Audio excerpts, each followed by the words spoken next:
Multiplication. Decimal में multiplication कैसे किया जाता है? तो डेसिमल में मल्टीप्लिकेशन जैसे आप करते हो वैसे ही कीजिएगा। जैसे मान लीजिए मैं यहाँ 3 into 31.56 लिखी, मल्टीप्लाई बाय 2.5 से कर रही हूँ मल्टीप्लाई। तो इसे हम या तो हॉरिजेंटल भी मल्टीप्लाई कर सकते हैं या फिर वर्टिकल भी कर सकते हैं। अब हम वर्टिकल को इसको इस प्रकार लिख लेते हैं,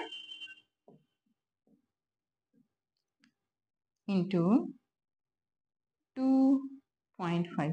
देखिए जब मल्टीप्लिकेशन करते हैं तो यहाँ पे पॉइंट जो जहाँ रहता है, जरूरी नहीं है हम पॉइंट को सामने नहीं लिखेंगे। जब हम डिवीजन और जब हम एडिशन और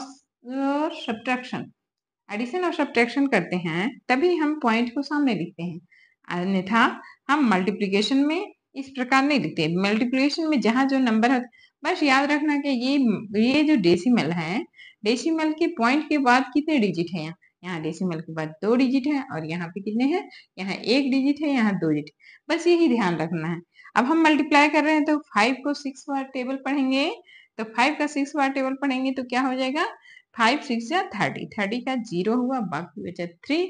यहाँ 5 5 जा 25, 25 में हम 3 जोड़ दीजिए तो 25, 26, 27, 28, तो यहाँ पे होगा 28। 28 में जो 1 है उसको हम लिख देंगे और 2 को आगे क्या करेंगे, कैरी करेंगे। 5 1 जा 5 में 2 जोड़ दीजिए तो 7 हो गया, और 2 में यहाँ पे 5 3 जा 15, 5 3 जा 15 हो गई। ठीक है, अब यहाँ हम 2 से मल्टीप्लाई करते हैं 6 को, तो 2 से 2 6 जा क्या होता है, 2 6 जा 12 होता है, तो यहाँ पे 2 लिख दिए और बाकी 1 कैरी बच गया। 2 5 जा 10, 10 में 1 जोड़ेंगे तो क्या होगा, 10 में 1 जोड़ेंगे तो हो जाएगा 11 का 1 लिखे, बाकी 1 बच गया, 2 1 जा 2 एंड 3 एंड 2 3 जा 6। यहाँ देखिए इतना आ गया। अब इन दोनों को प्लस कर दीजिए। देखिए जब हम 1 से मल्टीप्लाई कर रहे हैं तो 1 से स्टार्ट कर दिया, जब हम 10 से यहाँ पे मल्टीप्लाई के समय जब हम दूसरा डिजिट है तो दूसरा डिजिट से लिखना शुरू करते हैं और फर्स्ट डिजिट में 0 डालते हैं, तो 0 और 0 क्या हो गया, 0। 8 और 2 0 होगा तो कितना होगा, 10 होगा, 10 का 0, बाकी बचा 1। 7 और 1 8, 8 में 1 प्लस होगा तो 9, 5 3 8, 6 1 7। ठीक है, अब यहाँ पे होगा 1 2, यहाँ पे देखिए, यहाँ पे मैंने बोला था कि ये डिजिट को काउंट कर लीजिए। यहाँ पे डेसिमल जो है, डेसिमल के बाद 1 डिजिट है और यहाँ पे डेसिमल के बाद 2 डिजिट है, 2 और 1 3। तो यहाँ पे देखिए, यहाँ आप काउंट कर लीजिए 1 2 3, 3 डिजिट के बाद आप पॉइंट दे दीजिए। ठीक है, 3 डिजिट के बाद आप पॉइंट दे दीजिए, यानी कि क्या हो गया, 8.900।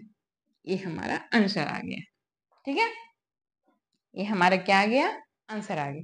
अब इस प्रकार डेसिमल के मल्टीप्लिकेशन में कुछ करना नहीं होता है, करना क्या रहता है, जैसे हम मल्टीप्लिकेशन किए वैसे करिए, बस डेसिमल को ध्यान दीजिएगा।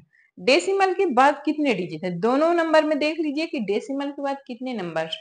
यहाँ डेसिमल के बाद पॉइंट के बाद 2 डिजिट है, यहाँ डेसिमल के बाद 1 डिजिट है। अब जो हमारा मल्टीप्लाई करके आया, जो हमारा मल्टीप्लाई करके नंबर आया उसमें 3 डिजिट के बाद 3 डिजिट 1 2 3, 3 डिजिट के बाद डेसिमल लगा दें। ठीक है, इस प्रकार आप मल्टीप्लिकेशन करिए, आप जल्दी जल्दी सीख जाइए।